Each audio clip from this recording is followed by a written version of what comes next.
Welcome to the program. I'm Mark Imperial coming at you from Podcast Summit in Atlanta. And joining me on this segment is Rashida Thomas. Rashida, welcome to the program. Thank you for having me. So you're normally on the other side of the microphone I asking am, the questions, yes, right? So I'm yes. turning the microphone on you now. So yes. tell us a little bit about your work and who are the folks that you help?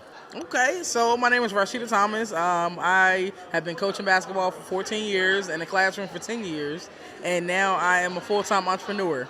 I do have my own podcast, which is me normally interviewing, and what I do in the athletic space is mental performance and mindset coaching. So I'm helping athletes train their brain. Everybody trains the body, focus on the body and the skills, but nobody's focusing on their mind. So I want to make sure that that aspect is there because the game is a more mental game.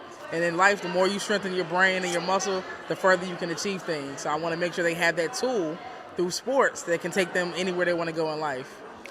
For these athletes, what is their number one challenge, would you say, with the mindset? What's holding them back? I feel like now with a lot of social media, a lot of cameras, it's more of a, I don't want to mess up, I don't want to make a mistake because I might go viral doing the wrong thing. So it's more of a, the pressure to maintain this personality that may not even be themselves when they're in front of a camera, as well as confidence. I'd say the top two would be the pressure from, media and then also your confidence. So their confidence is very low. What I've been seeing a lot of athletes, they're due to lack of identity. They don't know who they are outside of sports and just in general. So they're just out here existing and just doing what everybody else is doing and, following the crowds, and they don't know who they are. So you can't be confident in yourself if you don't know who you are. And in today's day and age, you got cameras everywhere, so yes. the problems multiply. Yes. Yes. So what is the myth or misconception behind it? Why do they think that they got to walk on eggshells all the time? What are some of the big myths and misconceptions around that? That's really good. I think it's more of a instant gratification concept. So, we're seeing, with athletes training, we're seeing the end goal of all the training that they put in, making the shots and, getting the deals, NIL deals, and going to colleges with the, getting the colleges that they've been accepted to. So we're seeing all the end results, but we're not seeing the work. Nobody's posting the work, how many shots they missed and how many times they messed up and, all the hard work they put in, getting up early in the morning, staying up late, doing homework in between for school. They're not posting any of that. They're posting the glorified part of everything they've been doing, making the shots and, like I said, the highlights of the good part. They're not posting the bad part. So when other younger athletes are seeing that, they're like, oh man, it's so glorified that now when they really get into the process of, I want to do what they're doing, when they start to go and see that process for themselves in person, it's a whole nother ballgame, and they're not mentally able to handle that because mentally they thought that it was making shots and getting recorded, but it's more, let me go through all these reps. I'd have messed up 100 times in this 1 hour session. Come back tomorrow, mess up again, come back Thursday, I might have it down packed, but you mess up so many times that mentally that's where they're struggling with the what's interesting is the messing up part, that's actually more fascinating than the successes. Yes. And is there a way to change that in the world? How are we going to get people to share more of their mess ups? I mean, just making that a norm, with a lot of other things that are going on right now. Now it's a norm to have a podcast. It's a norm to walk around with a camera and record conversations and things that you're doing. So if we record those same aspects when we're building a business and going through the process of learning something new and messing up and showing those mistakes. Not saying you always want to show a lot of mistakes because, if you show too many mistakes, nobody's going to want to trust you or believe or buy whatever you're selling because it's not looked upon as a good thing. But if you're showing mess ups throughout your process, then I feel like a lot of people will be more they'll be more used to it. They'll be more comfortable seeing and making those mistakes on their own. And what's interesting about it is the mistakes are what make you human. Yes. And that's actually what makes the most popular superheroes. Yes. Are the ones that you see their flaws. Yes. The least popular ones are the perfect ones that make no mistakes. They're perfect. Yes. Nobody's interested in that. That's true. They want to see a superhero that has some flaws. Yes, for sure. For sure. I feel like that's an important aspect to see because I use the example of riding a bike all the time. A lot of people riding a bike and walking.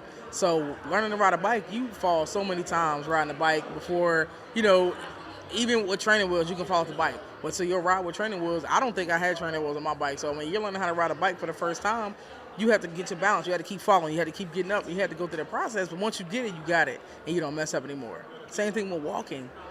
Most of us don't remember walking because we fell so many times. We don't even remember falling, getting up, unless they recorded it. Our parents recorded it.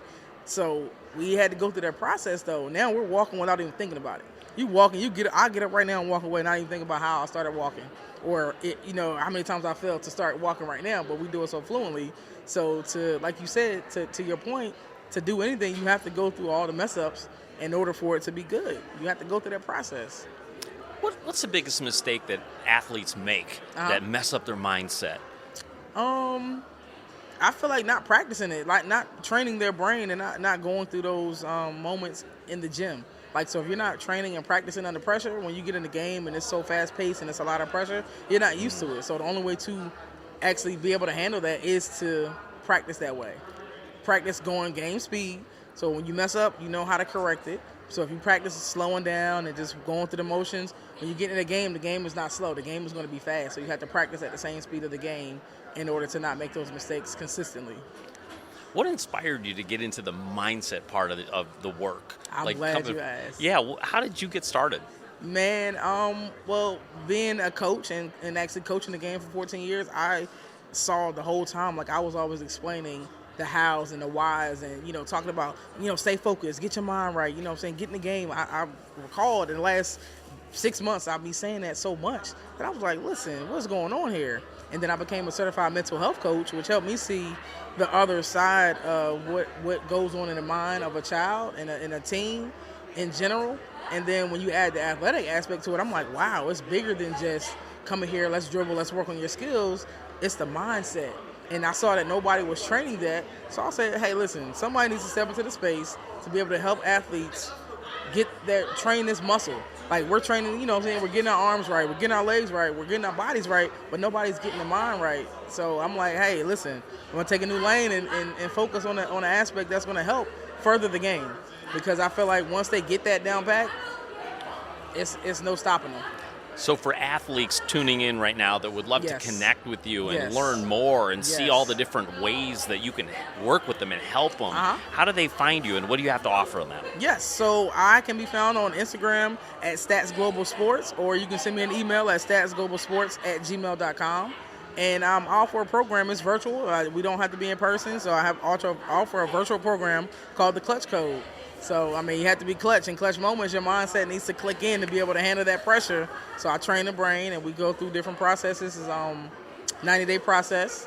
And after you complete that 90 days, you can transition and work with me full-time and just stay yearly working with me.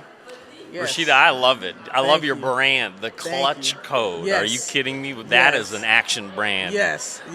If I've ever seen one. Yes. So thank you so much for sharing with my audience. I really appreciate it, and I wish you continued success for the Clutch Code and for all of your clients. Yes, sir. Thank you for having me. Thank you so much. I appreciate it. Rashida Thomas. And I'm Mark Imperial. We're coming at you from Podcast Summit in Atlanta. That's all for now. Take care, and we'll see you again next time. Oh, yeah.